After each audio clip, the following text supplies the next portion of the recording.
The new Catholic Church was the largest and most imposing public building in Octavius, even in its unfinished condition, with a bald roofing of weather-beaten boards marking on the stunted tower the place where a spire was to begin later on.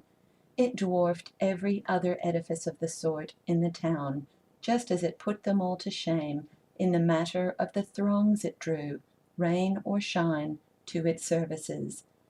These facts had not heretofore been a source of satisfaction to the Reverend Theron Ware. He had even alluded to the subject in terms that gave his wife the impression that he actively deplored the strength and size of the Catholic denomination in this new home of theirs, and was troubled in his mind about Rome generally. But this evening he walked along the extended side of the big structure, which occupied nearly half the block, and then, turning the corner, passed in review its wide-doored, looming front without any hostile emotions whatever.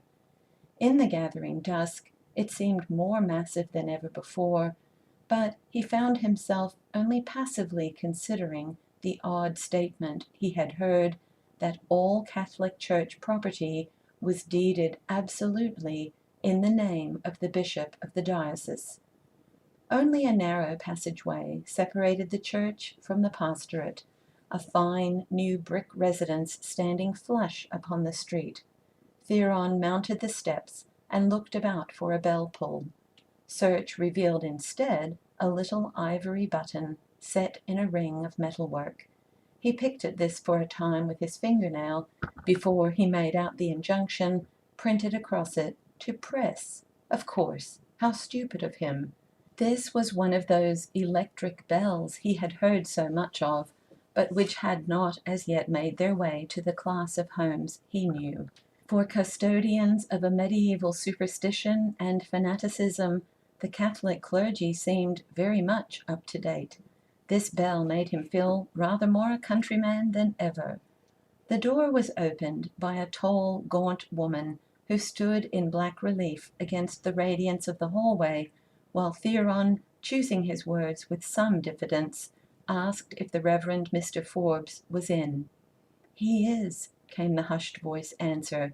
"He's at dinner, though." It took the young minister a second or two to bring into association in his mind this evening hour and this midday meal. Then he began to say that he would call again. It was nothing special, but the woman suddenly cut him short by throwing the door wide open. "It's Mr. Ware, is it not?" she asked in a greatly altered tone. "Sure, he'd not have you go away. Come inside, do, sir. I'll tell him."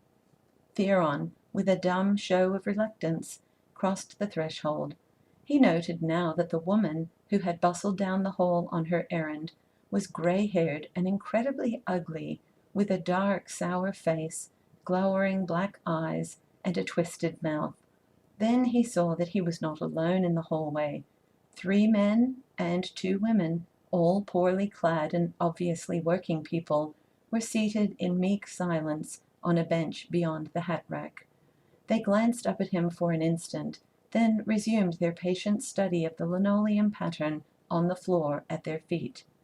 "And will you kindly step in, sir?" the elderly Gorgon had returned to ask. She led Mr. Ware along the hallway to a door near the end, and opened it for him to pass before her. He entered a room in which for the moment he could see nothing but a central glare of dazzling light beating down from a great shaded lamp upon a circular patch of white table linen.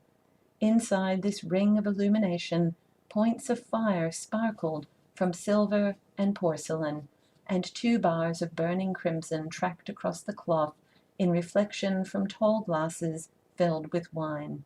The rest of the room was vague darkness, but the gloom seemed saturated with novel aromatic odors, the appetizing scent of which bore clear relation to what Theron's blinking eyes rested upon. He was now able to discern 2 figures at the table, outside the glowing circle of the lamp. They had both risen, and one came toward him with cordial celerity, holding out a white, plump hand in greeting. He took this proffered hand rather limply, not wholly sure in the half-light that this really was Father Forbes, and began once more that everlasting apology to which he seemed doomed in the presence of the priest. It was broken abruptly off by the other's protesting laughter. "My dear Mr. Ware, I beg of you," the priest urged, chuckling with hospitable mirth, don't apologize. I give you my word, nothing in the world could have pleased us better than your joining us here tonight. It was quite dramatic, your coming in as you did.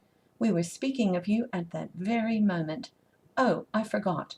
Let me make you acquainted with my friend, my very particular friend, Dr. Ledsmar. Let me take your hat. Pray draw up a chair.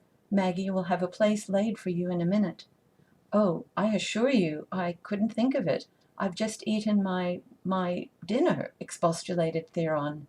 He murmured more inarticulate remonstrances a moment later, when the grim old domestic appeared with plates, serviette, and tableware for his use, but she went on spreading them before him as if she heard nothing.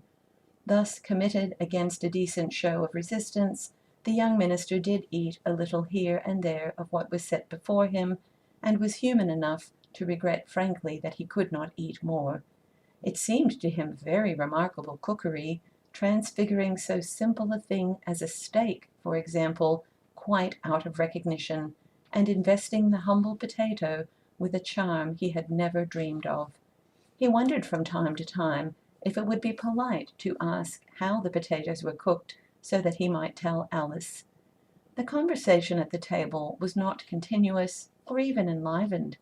After the lapses into silence became marked, Theron began to suspect that his refusal to drink wine had annoyed them, the more so as he had drenched a large section of tablecloth in his efforts to manipulate a siphon instead. He was greatly relieved, therefore, when Father Forbes explained in an incidental way that Dr. Ledsmar and he customarily ate their meals almost without a word. "It's a philosophic fad of his," the priest went on smilingly, "and I have fallen in with it for the sake of a quiet life, so that when we do have company, that is to say, once in a blue moon, we display no manners to speak of. I had always supposed, that is, I've always heard, that it was more healthful to talk at meals," said Theron. "Of course, what I mean is, I took it for granted all physicians thought so." Dr. Ledsmar laughed. "That depends so much upon the quality of the meals," he remarked, holding his glass up to the light. He seemed a man of middle age and an equable disposition. Theron, stealing stray glances at him around the lampshade, saw most distinctly of all a broad, impressive dome of skull, which, though obviously the result of baldness, gave the effect of quite belonging to the face. There were gold-rimmed spectacles, through which shone now and again the vivid sparkle of sharp, alert eyes, and there was a nose of some sort, not easy to classify, at once long and thick. The rest was thin hair and short, full beard, mouse-colored where the light caught them, but losing their outlines in the shadows of the background. Theron had not heard of him among the physicians of Octavius. He wondered if he might not be a doctor of something else than medicine, and decided upon venturing the question. "Oh, yes, it is medicine," replied Ledsmar. "I am a doctor 3 or 4 times over, so far as parchments can make one. In some other respects, though, I should think I am probably less of a doctor than anybody else now living. I haven't practiced, that is, regularly, for many years, and I take no interest whatever in keeping abreast of what the profession regards as its progress. I know nothing beyond what was being taught in the 60s, and that, I am glad to say, I have mostly forgotten." "Dear me," said Theron, "I had always supposed that science was the most engrossing of pursuits, that once a man took it up, he never left it." "But that would imply a connection between science and medicine," commented the doctor. "My dear sir, they are not even on speaking terms." "Shall we go upstairs?" put in the priest, rising from his chair. "It will be more comfortable to have our coffee there, unless, indeed, Mr. Ware, tobacco is unpleasant to you?" "Oh, my, no!" the young minister exclaimed. eager to free himself from the suggestion of being a killjoy. "I don't smoke myself, but I am very fond of the odor, I assure you." Father Forbes led the way out. It could be seen now that he wore a long house gown of black silk, skillfully molded to his erect, shapely, and rounded form. Though he carried this with the natural grace of a proud and beautiful belle, there was no hint of the feminine in his bearing or in the contour of his pale, firm-set, handsome face. As he moved through the hallway, the 5 people whom Theron had seen waiting rose from their bench, and 2 of the women began in humble murmurs, "If you please, Father," and "Good evening to your reverence," but the priest merely nodded and passed on up the staircase, followed by his guests. The people sat down on their bench again. A few minutes later, reclining at his ease in a huge, low chair, and feeling himself unaccountably at home in the most luxuriously appointed and delightful little room he had ever seen, the Reverend Theron Ware sipped his unaccustomed coffee and embarked upon an explanation of his errand. Somehow the very profusion of scholarly symbols about him, the great dark rows of encased and crowded bookshelves rising to the ceiling, the classical engravings upon the wall, the revolving bookcase, the reading stand, the mass of littered magazines, reviews, and papers at either end of the costly and elaborate writing desk, seemed to make it the easier for him to explain without reproach that he needed information about Abraham. He told them quite in detail the story of his book. The 2 others sat watching him through a faint haze of scented smoke, with polite encouragement on their faces. Father Forbes took the added trouble to nod understandingly at the various points of the narrative, and when it was finished, gave one of his little approving chuckles. "This skirts very closely upon sorcery," he said smilingly. "Do you know, there is perhaps not another man in the country who knows Assyriology so thoroughly as our friend here, Dr. Ledsmar." "That's putting it too strong," remarked the doctor. "I only follow at a distance, a year or 2 behind, but I dare say I can help you. You are quite welcome to anything I have. My books cover the ground pretty well up to last year. Delitzsch is very interesting, but Baudissin's Studien zur semitischen Religionsgeschichte would come closer to what you need. There are several other important Germans, Schrader, Bunsen, Dunker, Hommel, and so on." "Unluckily, I don't read German readily," Theron explained with diffidence. "That's a pity," said the doctor, "because they do the best work, not only in this field, but in most others, and they do so much that the mass defies translation. Well, the best thing outside of German, of course, is Sayce. I dare say you know him, though." The Reverend Mr. Ware shook his head mournfully. "I don't seem to know anyone," he murmured. The others exchanged glances. "But if I may ask, Mr. Ware," pursued the doctor, regarding their guest with interest through his spectacles, "why do you specially hit upon Abraham? He is full of difficulties, enough, just now at any rate, to warn off the bravest scholar. Why not take something easier?" Theron had recovered something of his confidence. "Oh, no," he said, "that is just what attracts me to Abraham. I like the complexities and contradictions in his character. Take, for instance, all that strange and picturesque episode of Hagar. See the splendid contrast between the craft and commercial guile of his dealings in Egypt and with Abimelech, and the simple, straightforward godliness of his later years. No, all those difficulties only attract me. Do you happen to know? Of course you would know. Do those German books or the others give anywhere any additional details of the man himself and his sayings and doings, little things which help, to round out one's conception of the individual?" Again the priest and the doctor stole a furtive glance across the young minister's head. It was Father Forbes who replied. "I fear that you are taking our friend Abraham too literally, Mr. Ware," he said in a gentle semblance of paternal tones, which seemed to go so well with his gown. "Modern research, quite wipes him out of existence as an individual. The word Abram is merely an eponym. It means exalted father. Practically all the names in the Genesis chronologies are what we call eponymous. Abram is not a person at all. He is a tribe, a sept, a clan. In the same way, Shem is not intended for a man. It is the name of a great division of the human race. Heber is simply the throwing back into allegorical substance, so to speak, of the Hebrews, Heth of the Hittites, Asher of Assyria. But this is something very new, this theory, isn't it? Queried Theron. The priest smiled and shook his head. Bless you, no. My dear sir, there is nothing new. Epicurus and Lucretius outlined the whole Darwinian theory more than 2,000 years ago. As for this eponym thing, why, St. Augustine called attention to it 1,500 years ago. In his De Civitate Dei, he expressly says of these genealogical names, gentes non homines, that is, peoples, not persons. It was as obvious to him, as much a commonplace of knowledge, as it was to Ezekiel 800 years before him. It seems passing strange that we should not know it now, then, commented Theron. I mean that everybody shouldn't know it. Father Forbes gave a little purring chuckle. Ah, there we get upon contentious ground, he remarked. Why should everybody be supposed to know anything at all? What business is it of everybody's to know things? The earth was just as round in the days when people supposed it to be flat as it is now. So the truth remains always the truth, even though you give a charter to 100,000 separate numbskulls to examine it by the light of their private judgment, and report that it is as many different varieties of something else.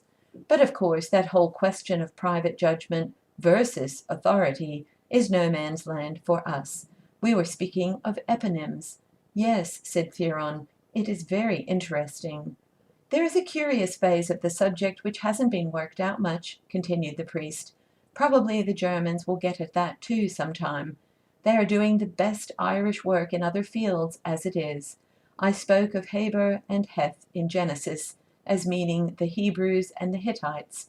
Now my own people, the Irish, have far more ancient legends and traditions than any other nation west of Athens, and you find in their myth of the Milesian invasion and conquest 2 principal leaders called Heber and Ith, or Heth. That is supposed to be comparatively modern, about the time of Solomon's Temple, but these independent Irish myths go back to the fall of the Tower of Babel, and they have there an ancestor, grandson of Japhet, named Phineus Pharsa, and they ascribe to him the invention of the alphabet. They took their ancient name of Phine, the modern Fenian, from him. Oddly enough, that is the name which the Romans knew the Phoenicians by, and to them also is ascribed the invention of the alphabet. The Irish have a holy salmon of knowledge, just like the Chaldean man-fish. The Druids' tree worship is identical with that of the Chaldeans, those pagan groves, you know, which the Jews were always being punished for building. You see, there is nothing new. Everything is built on the ruins of something else. Just as the material earth is made up of countless billions of dead men's bones, so the mental world is all alive with the ghosts of dead men's thoughts and beliefs, the wraiths of dead races' faiths and imaginings. Father Forbes paused, then added with a twinkle in his eye, That peroration is from an old sermon of mine, in the days when I used to preach. I remember rather liking it at the time. But you still preach? Asked the Reverend Mr. Ware with lifted brows. No, no more. I only talk now and again, answered the priest, with what seemed a suggestion of curtness. He made haste to take the conversation back again. The names of these dead and gone things are singularly pertinacious, though. They survive indefinitely. Take the modern name Marmaduke, for example. It strikes one as peculiarly modern, up to date, doesn't it? Well, it is the oldest name on earth, thousands of years older than Adam. It is the ancient Chaldean Merodach or Merodach. He was the young god who interceded continually between the angry, omnipotent Ea, his father, and the humble and unhappy Damkina, or Earth, who was his mother. This is interesting from another point of view, because this Merodach or Marmaduke is, so far as we can see now, the original prototype of our divine intermediary idea. I dare say, though, that if we could go back still other scores of centuries, we should find whole receding series of types of this Christ myth of ours. Theron Ware sat upright at the fall of these words, and flung a swift, startled look about the room, the instinctive glance of a man unexpectedly confronted with peril and casting desperately about for means of defense and escape. For the instant, his mind was aflame with this vivid impression that he was among sinister enemies, at the mercy of criminals. He half rose under the impelling stress of this feeling, with the sweat standing on his brow and his jaw dropped in a scared and bewildered stare. Then, quite as suddenly, the sense of shock was gone, and it was as if nothing at all had happened.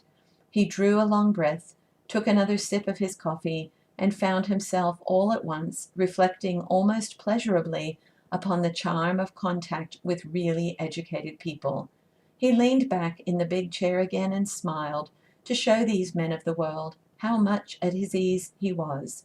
It required an effort, he discovered, but he made it bravely, and hoped he was succeeding. It hasn't been in my power to at all lay hold of what the world keeps on learning nowadays about its babyhood, he said. All I have done is to try to preserve an open mind and to maintain my faith that the more we know, the nearer we shall approach the throne. Dr. Ledsmar abruptly scuffled his feet on the floor and took out his watch. I'm afraid, he began. No, no, there's plenty of time, remarked the priest, with his soft half-smile and purring tones. You finish your cigar here with Mr. Ware, and excuse me while I run down and get rid of the people in the hall. Father Forbes tossed his cigar end into the fender. Then he took from the mantel a strange three-cornered black velvet cap with a dangling silk tassel at the side, put it on his head, and went out. Theron, being left alone with the doctor, hardly knew what to do or say. He took up a paper from the floor beside him, but realized that it would be impolite to go further, and laid it on his knee. Some trace of that earlier momentary feeling that he was in hostile hands came back and worried him. He lifted himself upright in the chair, and then became conscious that what really disturbed him was the fact that Dr. Ledsmar had turned in his seat, crossed his legs, and was contemplating him with a gravely concentrated scrutiny through his spectacles. This uncomfortable gaze kept itself up a long way beyond the point of good manners, but the doctor seemed not to mind that at all.